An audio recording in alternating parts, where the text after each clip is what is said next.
இருக்கீங்க? பகுதி செயலாளர்கள் பாலாஜி, ரவி, விசு சகோதரர்களே, பொறுப்பாளர்கள் நவீன்ராஜ், ஆறுமுகம், பிரேம்குமார் அவர்களே, திரு பிரபு அவர்களே, அப்புறம் நம்மளுடைய குடும்பம், என்னுடைய அம்மாக்கள், தங்கைகள், ஃப்ரெண்ட்ஸ் எல்லோருக்கும் என்னுடைய வணக்கம். எப்படி இருந்துச்சு இன்னைக்கு வில்லிவாக்கம்? யார் யாரோ ஏதோ சொல்லிட்டு இருந்தாங்க. வில்லிவாக்கத்துல முதலமைச்சர் குடும்பம் வந்தாங்க, முதலமைச்சரே வந்துட்டாங்க, அவர் பையன் உதயநிதி வந்தாங்க, அவர் மருமகன் சபரீஷ் வந்தாங்க, அம்மா மின்னல் மாதிரி எல்லாரும் வந்துட்டு போனாங்க. ஆனா கடைசியில ஒரு புயல் வந்தாங்க. இன்னைக்கு புயல் வந்துச்சு வில்லிவாக்கத்துல. எங்க அண்ணன், எங்க தலைவர் விஜய் அண்ணன் வந்தாரு. என்ன தம்பிங்களா பாத்தீங்களா? ஒட்டு மொத்தமா வில்லிவாக்கம் இல்ல, அங்க திருவள்ளூர்ல ஆரம்பிச்ச புயல் வெள்ளிவாகத்துல தவுக்கி அடிச்சுட்டு போய்கிட்டே இருக்கு. இன்னும் வீடு போய் சேரல விருதம்பாக்கம் வரைக்கும். இதுக்கு மேல திமுக காரங்க 5000 ரூபாய் நம்பிட்டு போட்டோம், மக்கள் வாங்கட்டும், காசை கொடுத்து வாங்கிக்கோங்க. ஆனா இந்த திருட்டு பசங்க திருட்டு திமுகவை எப்படி தூக்கி எறியும் உங்களுக்கு நல்லா தெரியும். ஒண்ணுமே செய்யல. அதுவும் இந்த ஐநாவாரத்துல எப்பயுமே திமுக ஓட்டு போட்டுக்கிட்டே இருந்தீங்க. இந்த 10-15 வருஷமா 50 வருஷமா ஐநாவாரத்துல இந்த ஓட்டு போட்டு ஐநாவார ஹவுசிங் போர்டு எப்ப இடிஞ்சு உழல் மாதிரி இருக்கு. ரோடு இல்ல, கழிவு நீர் இல்ல, இங்க இருக்கக்கூடிய ஸ்லம்ஸ் இன்னும் சரிப்பா செய்ய முடியல. ஒரு ஸ்ட்ரீட் லைட் இல்ல, ஒண்ணுமே இல்ல. ஆனா இங்க இருக்கக்கூடிய திமுக சாதாரண கவுன்சிலர் சைக்கிள்ல போயிட்டு இருந்தாரு 15 வருஷத்துக்கு முன்னாடி. யாரு பேர் சொல்லுங்க நீங்களே, யாரு அது? சத்தமா அவர் பேர்ல நம்ம சொல்லவே கூடாது. வாசு ஒருத்தர் 15 வீடு வச்சிருக்காரு. ஆனா பாரு ஆளு பாருங்க, ஒரு எலும்போட சைக்கிள் நல்ல புள்ள மாதிரி போயிட்டு இருப்பாரு, ரொம்ப எளிமையானவரா. அப்புறம் இந்த கூப்பு ஜெயினுக்கு 18 வீடு இருக்கான். எதுக்கு இந்த வயசான காலத்துல 18 வீடு வச்சு என்ன பண்ண போறீங்க? இங்க ஸ்லம்ஸ்ல குடிசைகள் மாறாம ஒரே ஒரு வீடுக்குள்ள இல்லாம இருந்துட்டு இருக்கக்கூடிய என்னுடைய தாய்மார்களுக்கு ஒரு ஸ்லம்ஸ்ல ஏறி வீடு கட்டி கொடுக்க முடியல. ஆனா 10 வருஷத்துல நீங்க 15 வீடு கட்டிட்டு இன்னைக்கு அந்த 2 பேரை நம்பி இன்னொரு பெரிய திருடன் அண்ணா நகர் எம்எல்ஏ மோகனுடைய புள்ள அமுல் பேபி, அதுக்கப்புறம் பேரே தெரியல எனக்கு, முதலமைச்சருடைய மருமகன் சபரீஷனுடைய பினாமி 100 கோடி ரூபாய் தூக்கிட்டு வந்து வெள்ளிவாகத்துல ஆளுக்கு 5000 ரூபாய் கொடுக்கறதுக்கு. அதாவது நான் திருப்பி நேற்றே சொன்னேன், திருட்டு பசங்க இருக்காங்கல்ல, யார் யாரெல்லாம் வீட்டுல இல்லையோ அந்த நேரம் பார்த்து லைட் ஆஃப் பண்ணிட்டு திருடிட்டு போயிடுவாங்க. அவங்க ஏதோ வயிற்று பசிக்கு 20,000 30,000 திருடிட்டு போயிடுவாங்க. ஆனா திமுக இருக்கு பாத்தீங்களா, 25ஆம் தேதி நைட்டு 10 மணிக்கு லைட் அவங்களே ஆஃப் பண்ணிடுவாங்க. ஒட்டுமொத்த கொள்ளடிச்ச பணம் இருக்கு பாத்தீங்களா, அந்த பணத்தை எடுத்துட்டு வந்து திருட மாதிரியே யாருக்கும் தெரியாம கொடுப்பாங்க. கரெக்டா? லைட் ஆஃப் பண்ணி கொடுக்குறாங்களா இல்லையா? அப்ப அந்த திருடனுக்கு இந்த திருடனுக்கு என்ன வித்தியாசம்? அவன் நல்ல திருடன், இவன் உண்மையிலே கேடுகட்ட திருடன். இந்த நாட்டை ஒழிக்கிறதுக்கு இந்த குடும்பம் அங்க 30% கமிஷன் எடுத்துருச்சு. இங்க இருக்கக்கூடிய கவுன்சிலர் வரைக்கும் எவ்வளவு திருட்டுத்தனம் பண்றது, எவ்வளவு காசு அடிக்கிறது. அந்த காசை ரவுடி பசங்களுக்கு கொடுத்து எல்லாத்தையும் மாத்த சொல்றாங்க. மாத்திரம் சொல்லிக்கிட்டே இருக்கிறாங்க. அப்ப எதுவுமே மாறல. அப்ப நம்ம மாற்றத்திற்கு ஒரே ஒரு வழி ஒண்ணுதான். என்ன வழி? தமிழக வெற்றி கழகம், நம்மளுடைய தலைவர் முதலமைச்சர் ஆவது யாராலையும் நிப்பாட்ட முடியாது. போன மாசம் வரைக்கும் திமுக பெரிய கூட்டணியை போட்டுக்கிட்டு இவங்க தான் 200 தொகுதி ஜெயிப்பேன்னு சொல்லிருந்தாங்க. அம்மா லேட்டஸ்டா இன்னைக்கு ஒரு விகடன் பத்திரிகையில போடுறாங்க, 44% தமிழக மக்கள் விரும்புறாங்க திரு விஜய் அவர்களை முதலமைச்சர் ஆகணும்னு. திரு மு.க. ஸ்டாலின் அவர்கள் 28%. அங்கேயே வாஷ் அவுட். மக்கள் விரும்பாத ஒரு திமுகவுடைய ஒரு குடும்பத்தோடைய ஒரு கட்டமைப்பை வச்சுக்கிட்டு ஒரு நல்ல நிர்வாகம் கொடுப்பாருன்னு மக்கள் நம்ம எல்லாம் தேர்ந்தெடுத்தோம். ஆனா எடுத்தவனே மருமகனை தூக்கி நிர்வாகத்துல போட்டாரு, தன்னுடைய மனைவியை உள்ள போட்டாரு, தன் மகனை ஒரு பொலிட்டிக்கல் அடுத்த வாரிசுன்னு கொண்டு வர தவிர வேற ஏதாச்சும் இருந்துச்சா? அப்ப பிறப்பால் ஒருத்தர் முதலமைச்சர் ஆகும்போது என்ன பிரச்சனை? இங்க ஐநாவரத்துல சாதாரண ஒரு தண்ணி கூட கிடைக்க மாட்டேங்குது, ஒரு தண்ணி கூட கிடைக்க மாட்டேங்குது ஐநாவரத்துல. அப்ப இதெல்லாம் மாத்தினாங்களா? இந்த 5 வருஷத்துல, இந்த 10 வருஷமா திமுகவுக்கு நீங்க ஓட்டு போட்டீங்க, எல்லாரும் ஓட்டு போட்டாங்க. திமுக வில்லிவாக்கத்தோட கோட்டை, அந்த கோட்டையை உடைக்கிறதுக்கு தான் எங்க தலைவர் விஜய் அவர்களே வந்திருக்கிறார். எங்கெல்லாம் கோட்டைன்னு சொல்றீங்களோ அங்க செதில் ஒவ்வொரு செங்கலா துருவி எடுத்து தூக்கி போட்டுக்கிட்டு போய் இடிச்சுட்டு போயிட்டே இருப்போம். ஏன்னா இங்க யாருக்கும் எந்த கோட்டையும் கிடையாது. ஏன்னா இந்த கோட்டையை உருவாக்குறதுக்கு இது மன்னராட்சி கிடையாது, சாமானிய மக்கள் ஆட்சியை உருவாக்கக்கூடிய ஒரு தலைமை எங்களுடைய விஜய் அவர்கள் வந்துட்டார். இது வரைக்கும் இந்த மன்னர் குடும்பம்லாம் யாருமே அரசியலுக்குள்ள வராம தன்னுடைய வாரிசை மட்டும் அதிகாரத்துல வச்சுக்க பாத்துக்குவோம். இதெல்லாம் அந்த காலத்து அரசர்கள் செஞ்சாங்க. அந்த மாதிரி இங்க அரசர்கள் திரு மு.க. ஸ்டாலின் தான் பையனை மட்டும்தான் அரசியலுக்கு அதிகாரத்துல கொண்டு வர நினைச்சார். ஆனா எளிமையான மனிதர்கள் கொண்டு வந்தாங்க. எங்க தலைவரை தாம் புள்ளையா ஒரு தலைவரா கொண்டு வந்திருக்காங்க. அது யாராலையும் அசைக்க முடியாது. தமிழக வெற்றி கழகம் கட்டமைப்புடைய அடித்தளம் என்ன? இந்த கட்சியை உருவாக்குனதே பெண்கள் தான். நான் திருப்பி 3 மாசமா சொல்லிக்கிட்டே இருக்கிறேன். இந்த கட்சி இளைஞர்கள் கட்சி கிடையாது. இந்த கட்சியுடைய அடித்தளம் பெண்கள். இளைஞர்கள் மட்டும்தான் இருக்கிறாங்க, அதனால ஓட்டு கம்மியா இருக்கும். 10% மேல கிடையாது. 18 வயசுல பசங்க 12 லட்சம் தான். அதனால இவங்களுக்கு ஓட்டு 50 லட்சம் ஓட்டு இருக்கும் அப்படின்னு சொல்லும். அன்னைக்கு எப்ப 4 மாசத்துக்கு முன்னாடி 27% நாங்க கிராஸ் பண்ணிட்டோம். 36-37% நாங்க வேலை செஞ்சுக்கிட்டு இருக்கோம். கடைசி 10 நாள்ல எப்படி களம் மாறுது பாருங்க.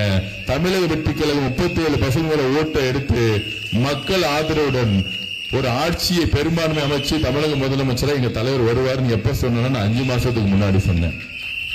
ஏன் சொன்ன அப்படின்னா எல்லாரும் இளைஞர்கள் மட்டும்தான் தமிழக வெற்றி கழகத்தில் இருக்குன்னு நினைச்சிட்டே இருக்காங்க. ஆனா இன்னைக்கு வெளியே வந்துருச்சு. ஒவ்வொரு வேட்பாளர்களும் தொகுதிக்குள்ள போகும்போது என்ன ஒவ்வொரு தெருவிலும் யாரு வரவேற்கிறாங்க அப்படின்னா என்னுடைய அம்மாக்களும் தாய்மார்களும் ஃபர்ஸ்ட் வீட்டை விட்டு ஓடி வராங்க. அதோட சேர்ந்து என் தங்கச்சிங்க வராங்க, அதோட சேர்ந்து குழந்தைங்க வராங்க, அதோட சேர்ந்து அண்ணன் தம்பிங்க வராங்க, அதோட சேர்ந்து அப்பாக்கள் வராங்க. அப்ப அம்மாக்களும் தாய்மார்களும் வீட்டில இருந்து அமைதியான புரட்சியை உருவாக்கிட்டாங்க. இளைஞர்கள் நம்ம ரோட்ல இருந்ததுனால இந்த திமுக காரங்களுக்கு இது இளைஞர்கள் கட்சி தான், இவங்களை டச் பண்ணா பயந்துருவாங்க. ஆனா ஒரு பெரிய சக்தி வீட்டுக்குள்ள உட்கார்ந்துகிட்டு அமைதியா ஒரு புரட்சி பண்ணி, அதுதான் தாய்மார்கள். ஏன் புள்ள விஜய் நீ கை வச்சிட்டியா கரூர்ல, நான் உனக்கு சொல்ற இடத்துல பதில் சொல்றேன்னு இந்த ஒரு வாரத்துல பாருங்க அப்படியே சேஞ்ச் ஆயிருச்சு. அரசியல் களமே சேஞ்ச் ஆயிருச்சு. தலைவருக்கு எப்ப எலெக்ஷன் கமிஷன் பர்மிஷன் கொடுக்க ஆரம்பிச்சாங்களோ அவர் எங்கெல்லாம் போறாரோ அங்கெல்லாம் லட்சக்கணக்கான மக்கள், அதுல 70% பெண்கள் நிக்கிறாங்க. 45 டிகிரி வெயிலா இருக்கட்டும், 50 டிகிரி வெயிலா இருக்கட்டும், ஏன் பிள்ளைய நான் பார்க்க வரேன். இந்த திமுக சதிகாரங்க ஒளிஞ்சா போதும் அப்படின்னு யாரு நினைக்க ஆரம்பிச்சாங்கன்னா தாய்மார்கள் நினைக்க ஆரம்பிச்சு முடிச்சுட்டாங்க. இந்த திமுக முடிச்சதே தாய்மார்கள் தான். தமிழக வெற்றி கழகம் கிடையாது, நம்ம கிடையாது. தாய்மார்கள் மொத்தமா முடிச்சுட்டாங்க. நீ டாஸ்மார்க் 60,000 கோடி சேல்ஸ் பண்ணியா, கஞ்சா ட்ரக்ஸ் சேல்ஸ் பண்ணியா, குடும்ப ஆட்சி பண்ணியா, உன் பையனை தூக்கி நீ துணை முதலமைச்சரா போட்ட. ஆனா என் பையன் வேலை இல்லாம ரோட்ல இருக்கிறான். உன் பேரை தூக்கி இன்பனை தூக்கி ஒரு பெரிய சினிமா கம்பெனியில போட்டுட்டு 1000 கோடி படம் இருக்கிறான். ஆனா என் பையன் கஞ்சா அடிச்சிட்டு இருக்கான். இந்த எப்பெல்லாம் உங்களுக்கு அதிகாரம் கொடுக்கிறோமோ அப்பெல்லாம் உங்க குடும்பத்தை மட்டும் பார்த்த, உங்களை எழுத்து கேள்வி கேட்டவங்க ஜெயிலுக்கு அமிச்ச, கொலை செய்யறது கூட நீ தயங்க மாட்ட. அதனால தமிழக வெற்றி கழகத்துல நீ எங்க தலைவர் விஜய் அவர்கள் அந்த புள்ளைய நீ எவ்வளவு கஷ்டப்படுத்தணும்னு பார்த்துட்ட. அந்த புள்ளையோட படத்தை கூட நீ ரிலீஸ் பண்ண விடல. எங்களுக்கு தெரியும் ஓட்டு போற அன்னைக்கு இன்னைக்கு அமைதியா இருப்பாங்க. திமுக காரன் நைட்டு திருட்டு பசங்க 5000 ரூபாய் கொடுக்கும் பொழுது தாய்மார்கள் சிரிச்சுக்கிட்டு இந்த வடிவேல் படுத்துற மாதிரி உனக்குதான் போட போறேன், உனக்குதான் ஓட்டு போறேன், உனக்குதான் ஓட்டு போறேன்னு சொல்லிட்டு 23ஆம் தேதி ஓட்டு குத்தும் போது 2011 அப்படிதான் போட்டாங்க தாய்மார்கள். என்ன போட்டாங்க? ஜெயலலிதா அம்மா ஜெயிக்கவே மாட்டாங்க. இந்த கருணாநிதி குடும்பம் பெரிய அலைன்ஸ் வச்சிருக்காங்க. காங்கிரஸ், பிஎம்கே, விசிக்கு இவங்க எல்லாம் பெரிய கூட்டணி, எல்லாரும் சேர்ந்து நிக்கிறாங்க மேடையில, பெரிய பெரிய தலைவர்கள் நிக்கிறாங்கன்னு. எல்லா தலைவர்களும் நல்ல தலைவர்கள் தான். ஆனா திருட்டு பசங்களோட சேர்ந்து நிக்கும் போது அந்த தலைவர்களுக்கும் வேல்யூ போயிடும். அவ்வளவுதான் மேட்ரு. அப்படி இருக்கும்போது என்ன ஆச்சு? 2011 திமுக எதிர்கட்சி கூட ஆகல. ஊடகங்கள் என்ன சொன்னுச்சு அந்த காலத்துல? திமுக ஜெயிச்சிரும், திமுக 140 ஜெயிச்சிரும், பெரிய கூட்டணி. ஒண்ணுமே வேலைக்கு ஆகாது. தமிழக மக்கள் எம்எல்ஏக்களை தேர்ந்தெடுக்க மாட்டாங்க. என்னுடைய தலைவர் யார்? விஜய் தான் என் புள்ள, அவர் முதலமைச்சர், அவர் யார சொல்றாரோ அவர் தான் எம்எல்ஏ. அவ்வளவுதான், முடிஞ்சிச்சு. இந்த எம்எல்ஏக்கு அனுபவம் இருக்கா? அந்த எம்எல்ஏ திமுகவுடைய நீங்க திருவண்ணாமலை அனுபவசாலி ஏவா வேலு, நம்ம செந்தில் பாலாஜி அனுபவசாலி. என்ன கிழிச்சாங்க 5 வருஷம் இந்த அனுபவசாலிகள் சேர்ந்து. 10 ரூபாய் பாட்டிலுக்கு 5000 கோடி அடிச்சிருக்கான். அவர் ரோடே போடாம 5000 கோடி அடிச்சிருக்கான். இதுவா எக்ஸ்பீரியன்ஸ்? இதுவா அனுபவம்? இந்த அனுபவத்துக்கு மக்கள் ஓட்டு போட போறாங்களா? கிடையவே கிடையாது. உங்களுடைய அனுபவம் திருடுறதுக்கும் ஊழல் செய்யறதுக்கும் தான், மக்களுக்கு நல்லது செய்யறதுக்கே கிடையாது. அப்படி இருக்கும்போது மக்கள் எப்படி ஓட்டு போட போறாங்க? கண்டிப்பா ஓட்டு போடவே மாட்டாங்க. ஏன்னா அவங்க பாத்துட்டாங்கல்ல, செந்தில் பாலாஜி காசு அடிச்சு கடைசியில கரூர்ல பிரச்சனை பண்ணி நம்ம மக்களை கொன்னு கடைசியில அந்த ஊரை விட்டு ஓட்டு வச்சுட்டாங்கல்ல, கோயம்புத்தூர் ஓட வச்சுட்டாங்கல்ல. கோயம்புத்தூர் மக்கள் காதிலே அடிப்பாங்க போகும்போது. ஏண்டா கரூர்ல மக்களை கொண்டு இங்க அடைக்கல வரையா? நீங்க பாருங்க, கோயம்புத்தூர் மக்கள் தூக்கி எறிகிறாங்களா இல்லையா பாருங்க செந்தில் பாலாஜியை. அடக்குமுறைக்கு எதிராக இன்னைக்கு மக்கள் தாய்மார்கள் கிளந்தெறிவாங்க. ஏன்னா அவங்க டிவியில பாத்துட்டாங்க. 41 கொலை செய்த செந்தில் பாலாஜி எப்படி சிரிச்சாங்க, எப்படி நடிச்சாங்கன்னு மக்களுக்கு தெரியும். நம்ம எப்படி எங்க தலைவர் அழுதாருன்னு மக்களுக்கு தெரியும். அதனால இந்த திமுக தீய சக்தியின் தலைவர் சொன்னது எதுக்குன்னா, இன்னொரு முறை ஜெயிச்சிட்டா, இன்னும் ஒரு முறை ஜெயிச்சிட்டா, நான் திருப்பியும் சொல்றேன், பெண்கள் நடமாடவே முடியாது. எல்லா பசங்களுக்கும் கஞ்சா சேல்ஸும் ட்ரக்ஸ் சேல்ஸும் ஈஸியா கிடைக்க ஆரம்பிச்சிடும். இப்ப எப்படி கிடைக்குதோ 10 மடங்கு ஆகும். ஆனா அதை பத்தி யாருமே பேச மாட்டாங்க. உங்க வீட்டுல தண்ணி வரலையா? பேசவே மாட்டாங்க. ஜெயிச்சு முடிச்சோன்னா எம்எல்ஏ காண போயிடுவார், கவுன்சிலர் வரவே மாட்டாரு, யாருன்னு கேட்பாரு. ஆனா ஓட்டு போடுறதுக்கு 2 நாளுக்கு முன்னாடி மட்டும் 5000 பணத்தை கொடுக்க ஓடி வந்துருவாங்க. உங்களை விலைக்கு வாங்குறதுக்கு மட்டும்தான் வருவாங்க. அவ்வளவு கேவலமான செயல். நான் திருப்பி ஆதார் வருச்சுன்னா ஓட்டுக்கு காசு கொடுக்க மாட்டேன். எங்க அம்மா கிட்ட எதுக்கு நான் காசு கொடுக்கணும்? என் தங்கச்சி கிட்ட நான் எதுக்கு ஓட்டு வாங்குறதுக்கு காசு கொடுக்கணுமா? உங்களோட பிள்ளைக்கு நீங்க நிக்கும் போது நீங்க காசு கேட்பீங்களா? நான் ஒண்ணு கொடுப்பேன், நல்ல வீடு கொடுப்பேன், நல்ல தண்ணி உங்க வீட்டுல கொடுப்பேன், நல்ல ரோடு கொடுப்பேன், குழந்தைங்களுக்கு உடம்பு சரியில்லைன்னா நல்ல ஹாஸ்பிட்டல் கொடுப்பேன், நல்ல படிப்பு கொடுப்பேன், காலேஜில் போய் படிக்கிறதுக்கு ஒரு நல்ல காலேஜ் கட்டணும், குழந்தைங்க கஞ்சா பழக்கம் இல்லாம இருக்கிறதுக்கு நல்ல ground, football ground, cricket ground, எல்லா கிரவுண்டும் கட்டணும். இதெல்லாம் எதுவுமே இல்லாம வில்லிவாக்கத்துல 4-5 முறை திமுக ஜெயிக்க என்ன பண்ணாங்க? ஒன்னே ஒண்ணு பண்ணாங்க. எங்க பார்த்தாலும் மாடை விட்டாங்க வீட்டுக்குள்ள, எங்க பார்த்தாலும் சாணி, எல்லாம் தெருவா சாணி. மாடை வளர்க்கறது யாரு? இந்த வாசு. மாடை வளர்க்கிற பசங்க திமுக. மாடை வளர்த்து ரோட்ல விட்டுருக்காங்க உட்காந்துக்கிட்டு. 1000 மாடு பால் கலந்து வித்துட்டு அந்த மாடு ரோட்ல போயிட்டு இருக்கு.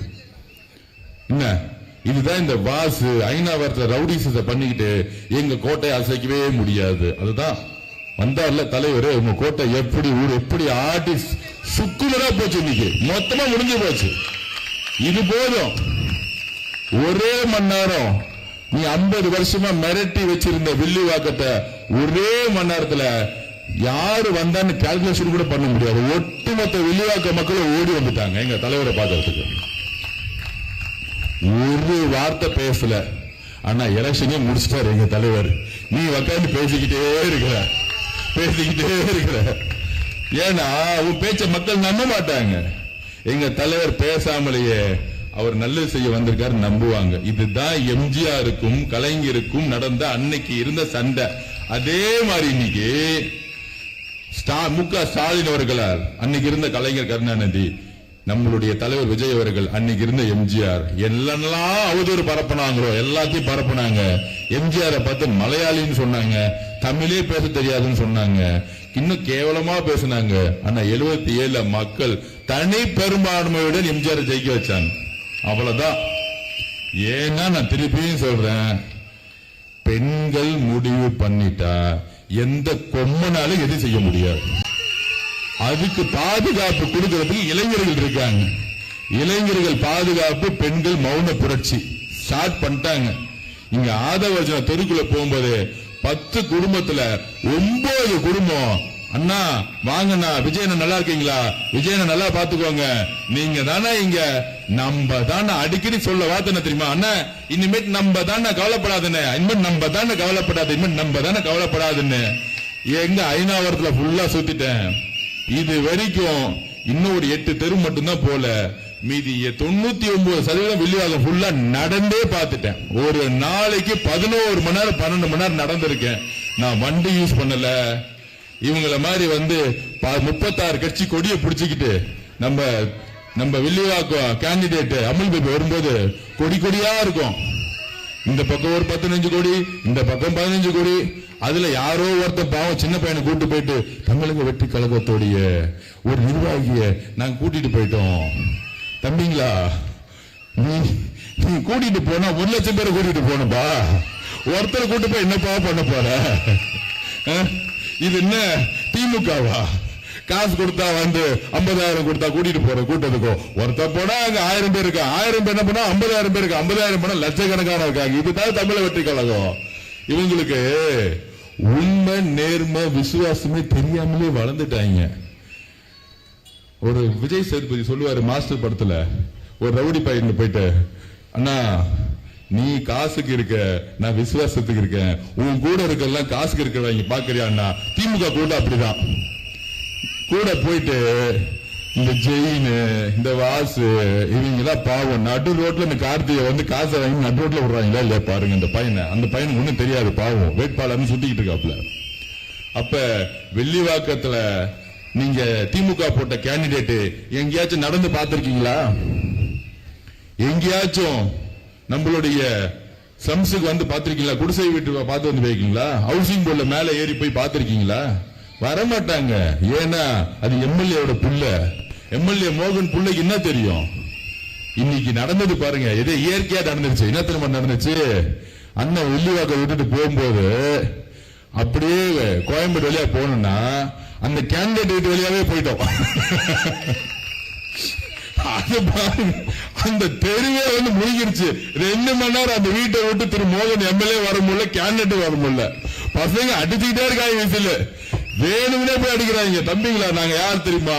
நீ என்ன 50 வருஷம் கழிச்சு நீ என்ன எம்எல்ஏ புள்ள மோகன், உங்க அப்பா என்ன மோகன்னா பெரிய ஆளான்னு வந்தாங்க பாருங்க. 20,000 பேர் ரோட பிளாக் பண்ணிட்டாங்க. நான் அமைதியா பார்த்துட்டு இருந்தேன். திரும்பினா பார்த்தா மோகன் எம்எல்ஏ திமுக. என்னன்னா இந்த வீடு இங்க இருக்குதுன்னு பார்த்தேன். அங்கதான் சம்பவமே செஞ்சிட்டு இருக்காங்க நம்ம பசங்க. அங்க இருந்து கை காமிச்ச கை வேற காமிக்கிறாங்க. திமுக வீட்டுல மோகன் கார்த்திக் அவர்களுடைய வீட்டுல அங்க 10 பசங்க நின்று இருந்தாங்க. நம்ம தலைவர் இப்படி தெரியாம கை காமிச்சிட்டு அவங்க அங்கிருந்து கை காமிக்கிறாங்க. அங்கேயே குடும்பத்திலே ஓட்டு இல்லையா அவனுக்கு? அப்புறம் இன்னொரு உண்மையான சம்பவம் சொல்லிடுறேன். நம்ம சிட்கோ நகர் நம்ம ஆபீஸ் பக்கத்துல வந்துட்டு இருக்கோம். அங்க கொடியை பிடிச்சிட்டு ஒரு 15 அக்கா, எங்க டிஎம்கே கொடியை பிடிச்சிட்டு 15 கொடியை பிடிச்சிட்டு டிஎம்கே அக்காக்கள், நம்மள மாதிரி ஒரு அக்கா, ஒரு 4 பாட்டியம்மா, ஒரு 3 பெரியவர் போயிட்டு இருந்தாங்க.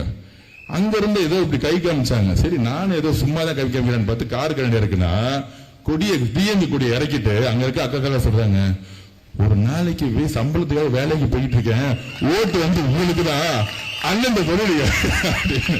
இதான் சொல்ற, விசுவாசத்துக்கும் அன்புக்கும் நம்பிக்கைக்கும் உணர்வுக்கும் உண்மையால அர்த்தம் என்னன்னு தெரியாம போயிட்டாங்க திமுக. கலைஞர் இருக்கிறவருக்காச்சும் கட்சிக்காரங்க கிட்ட ஒரு உணர்வு இருந்துச்சு, பாசம் இருந்துச்சு. அண்ணா கிட்ட உயிரியே கொடுப்பாங்க. ஆனா ஸ்டாலின் கூப்பிட்டா ஸ்டாலின் தான் வர்றாருன்னா கட்சிக்காரனா ஓடிடுறாங்க. இன்னைக்கு ஆக்சுவலா யாருமே வரமாட்டேங்கிறாங்க அவர் பாக்குறது. ஏன்னா அவர்கிட்ட உண்மை இல்ல, விசுவாசம் இல்ல, கட்சிக்காரங்க கிட்டே கூட ஒரு அன்பு இல்ல. ஏதாவது ஒண்ணு செஞ்சா, ஒரு நல்லது செஞ்சா திருப்பி நல்லது செய்யறதே கிடையாது. ஒருத்தன் ரத்தத்தை உறிஞ்சிட்டு தூக்கி எரிஞ்சிடுறது. இந்த திமுக குடும்பம் மட்டும் நல்லா இருக்குன்னு நினைக்கக்கூடிய ஒரு புத்தி என்றைக்கு திரு மு.க. ஸ்டாலின் அவர்கள் வந்துச்சோ அன்னைக்கே படு தோல்வி அடைய ஆரம்பிச்சிட்டார். எந்த ஒரு அதிகாரமும் இல்ல, எந்த ஒரு பணபலமும், ஒரு நல்ல உள்ளமும் உண்மையும் இல்லாதவர்களிடம் நிலைத்து நின்னதா வரலாறே கிடையாது. எம்ஜிஆர் ஏன் சாவர வரைக்கும் அவரை டச்சே பண்ண முடியல, மக்கள் ஏன் ஜெயிக்க வச்சுட்டே இருந்தாங்க?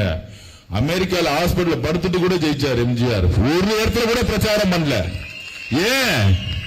ஏன்னா மக்கள் எம்ஜிஆரிடம் உண்மையும் நேர்மையும் அன்பும் வச்சிருந்தாங்க தாய்மார்கள். அந்த மனுஷன் நல்லவருப்பா. அந்த மனுஷன் சும்மா திட்டிகிட்டே இருக்கிறாரு. இந்த கலைஞர் நல்லவருப்பா. அவரு என்னப்பா பண்ணாரு? அவர் என்ன உங்களை மாதிரி சொத்தா சேர்த்து வச்சிருக்காரு. இந்த பக்கம் 1000 வந்துச்சுன்னா இந்த பக்கம் 1002 ரூபாயா கொடுத்துருவாரு. கையில வச்சுக்கவே மாட்டாருப்பா அந்த மனுஷன். உங்களை மாதிரியா 1000 ரூபாயும் புடுங்கி உங்க பேண்ட் சட்டையும் புடுங்கி துரத்து கொடுக்கிற திமுக குடும்பமா அப்படின்னு அன்னைக்கு தாய்மார்கள் நினைச்சதுனாலதான் அந்த மனுஷன் உடம்பு சரியில்லைனாலும் படுத்துட்டே ஜெயிச்சார். அன்னைக்கு என்ன தெரியுமா ஒரு கதை விட்டாங்க.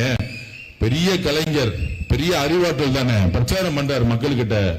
எம்ஜிஆர் என்னுடைய நண்பர் தான், அவர் உடம்பு சொல்லணும்னு தமிழ்நாட்டுக்கு வந்தோடனே அந்த முதலமைச்சர் போஸ்ட திருப்பி கொடுத்துருவேன், எனக்கு ஓட்டு போட்டுருக்குன்னு கேட்டாரு. அப்படி எம்ஜிஆர் அவர்களை படுத்துட்டு இருந்த போது கூட எதிர்க்க முடியாத தலைவரா மாறினார். ஏன்னா நீ எதிரியா இருந்தா கூட எதிர்க்க முடியாத இடத்துக்கு போவாங்க தெரியுமா? அது யாரால போக முடியும்னா நல்ல உள்ளமும் தைரியமும் அன்பும் இருக்க தலைவரால் தான் செய்ய முடியும். வேற எதுவுமே கிடையாது, வேற எதுவுமே கிடையாது. இதெல்லாம் வரலாறுல நம்ம தெரிஞ்சுக்கணும். அந்த வரலாறு 50 வருஷம் கழிச்சு வருது. நம்மளுடைய தலைவர் எம்ஜிஆர் மாதிரியே ஒரு நல்ல உள்ளத்தோட வந்திருக்கிறார். ஆதவர்ஜுனா என்னுடைய தம்பி வர வில்லிவாக்கத்துக்கு அதென்ன முக ஸ்டாலின் வராரு, அதென்ன சபரீஷ் வராரு, அதென்ன உதயநிதி வராரு. அர்ஜுன் கவலைப்படாத, நான் வந்து நிக்கிறேன். வந்தாரு அண்ணன், தம்பிக்காக வந்தாரு. அண்ணன் நான் இருக்க வரைக்கும் உங்க மேல ஒரு துரும்பு கூட நடக்காதுன்னு அப்படின்னு நான் சொல்லும் போது, தம்பி நீ கவலைப்படாத, நான் இருக்கிற வரைக்கும் இந்த வில்லிவாக்கல்ல தமிழ்நாட்டில் உன்னை தொட முடியாது தம்பி, நான் வரண்டான்னு வந்து நின்னாரு பாருங்க. இதுதான் எங்க அண்ணன். ஒருத்தருக்கு சின்னதா செஞ்சா கூட 10 மடங்கு திருப்பி செய்யறாரு பாத்தீங்களா, அதுதான் எங்க அண்ணன். இதுதான் நம்ம அண்ணன், இதுதான் நம்ம தலைவர். தலைவர்னே சொல்றது கூட நம்ம அண்ணன். அவர் உண்மையில அண்ணங்கிற ஒரு உயரத்தில் உட்கார்ந்துட்டாரு அவர். அப்ப தமிழக பெண்கள் முடிவு செஞ்சிட்டாங்க, ஆட்சி மாற்றம் உறுதி உறுதி உறுதி. தனி பெரும்பான்மையில தமிழக வெற்றி கழகம் ஆட்சி உருவாக்கும்.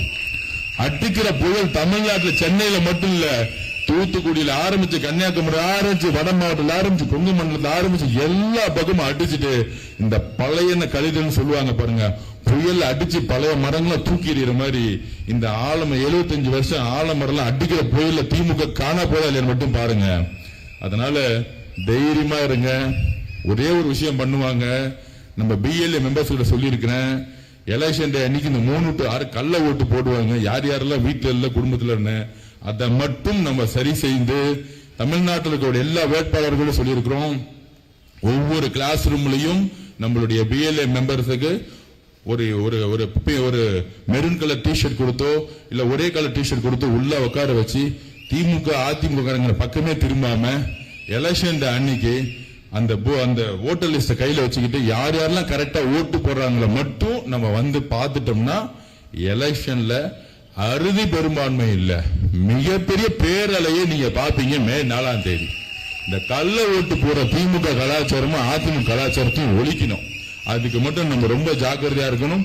நமக்குள்ள இந்த ஒற்றுமை அடுத்த மே 4ஆம் தேதி ரிசல்ட் வர வரைக்கும் ஒற்றுமை ஒற்றுமை முக்கியம். ஏன்னா இந்த தேர்தலில் நம்மளுடைய தலைவர் விஜய் அவர்கள் முதலமைச்சர் ஆகணும். அப்ப அவர் சொன்ன ஒவ்வொரு வேட்பாளரும் ஜெயிக்க வைக்கணும். இதுதான் நம்மளுடைய குறிக்கோள். இந்த குறிக்கோளுக்காக நம்ம கடுமையாக உழைப்போம், உண்மையா இருப்போம், தைரியமா இருப்போம். 1977 அப்புறம் 50 வருஷம் கழிச்சு வரலாறு மாறுகிறது, தமிழ்நாடு அரசியல் மாறுகிறது. இதை எழுதி வச்சுக்கோங்க. இன்னைக்கு யாரை பார்த்து பயப்பட வேணாம். யாரும் ரவுடிசம் அதெல்லாம் பண்ணவே முடியாது. நம்மளுடைய காவல்துறை என்கிட்ட வரும்போது எல்லா இடத்துலயும் பேசிட்டு இருந்தேன். இப்ப சொல்றேன், கவர்மெண்ட் எம்ப்ளாய் காவல்துறை இருக்கவங்களே 78% டிவிகே ஓட்டு போட்டிருக்காங்க. காவல்துறையே மாறி இருக்கு, ஒரு மாற்றம் வேண்டும்.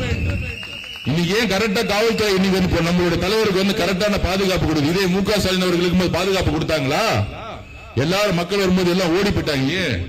காவல்துறை மீது தவறு கிடையாது, அதை இயக்கிய முக ஸ்டாலினுடைய குடும்பத்துடைய தவறு. அன்னைக்கு இருந்த டிஜிபி, அன்னைக்கு இருந்த கமிஷனர், அன்னைக்கு இருந்த கொஞ்சம் டெப்டி கமிஷனர் எல்லாத்தோடைய தவறுகள். ஒரு நேர்மையான ஒரு எலெக்ஷன் கமிஷன் வந்து எல்லாத்தையும் மாத்தணும். இன்னைக்கு மட்டும் செயல்படுது. இன்னைக்கு மட்டும் 42 மணி நேரத்துல பர்மிஷன் கிடைச்சு திருவள்ளூர் போறோம், கன்னியாகுமரி போறோம், அங்க போறோம், எத்தனை டிஸ்ட்ரிக்ட் போயிட்டு இருக்கோம். ஏன் இதுக்கு முன்னாடி ஒரு மாசத்துக்கு முன்னாடி நமக்கு பர்மிஷன் கிடைக்கல? இதே காவல்துறை தானே சென்னையில நம்ம பிரச்சாரம் பண்ணும் பொழுது கரெக்டான பாதுகாப்பு கொடுக்கறாங்க. இதுக்கு முன்னாடி கொடுத்தாங்களா? கேட்டா மு.க. ஸ்டாலின் அவர்கள் சொல்ற மாதிரி நாங்கள் டிவிக்கு பார்த்து பயப்பில்ல, விஜய் அவர்களை பார்த்து பயப்பில்ல. ஐயா, நீ பயந்தனாலதான் அவர் வீட்டை விட்டு வெளியே வரக்கூடாதுன்னு காவல்துறை வச்சு முடக்கிற. வெளியே வர்றதுக்கே பயந்தாள் நீ. பேசுறா என்ன இப்ப பேசுறாரு மு.க. ஸ்டாலினுக்கு விகிடன் சொல்லுது 28% தான் மக்கள் ஆதரவு. எங்களுடைய தலைவர் விஜய் அவர்களுக்கு 44% சொல்லுது. இப்ப தெரியுதா?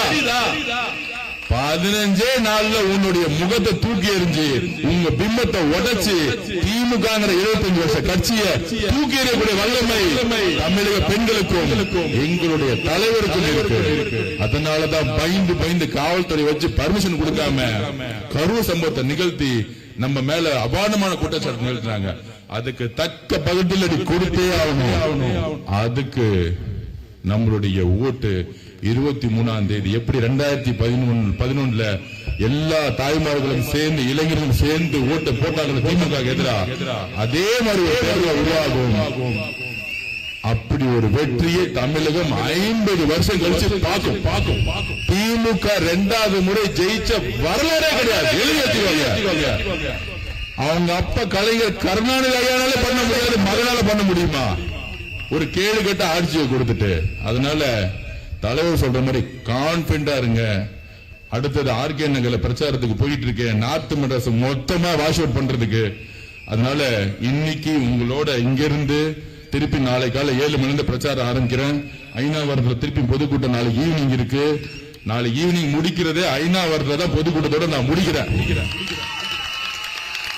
ஆதவ அர்ஜுனாவுடைய பிரச்சாரம் எங்க முடியுதுன்னா வெள்ளிவாக்கத்துல ஆரம்பிச்சு ஐசிஎஃப்ல ஆரம்பிச்சு ஈவினிங் 5 மணிக்கு ஐநா மரத்துல எங்க திமுகவோட கோட்டையோ எங்க ரவுடிசம் இருக்கோ, எந்த இடத்துல டிவிக்கு வரக்கூடாது சொன்னாங்களோ, எந்த இடத்துல எங்க அக்காக்களை மிரட்டினாங்களோ, இங்க இருக்கக்கூடிய வாசு இங்க இருக்கக்கூடிய வச்சு அதே ஐநாவரத்துல என்னுடைய பொதுக்கூட்டத்தை கடைசி நிமிடம் கடைசி நொடியை ஆரம்பிக்கிற முடிக்கிற.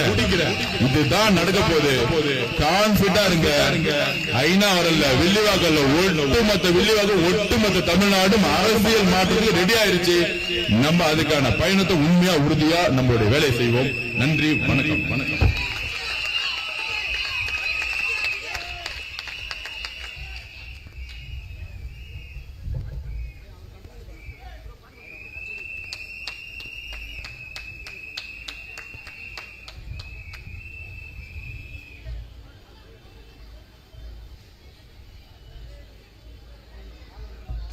யாரும் எந்திரிக்க வேணாம், எல்லாரும் நாற்காலியில கொஞ்சம் உட்காருங்க.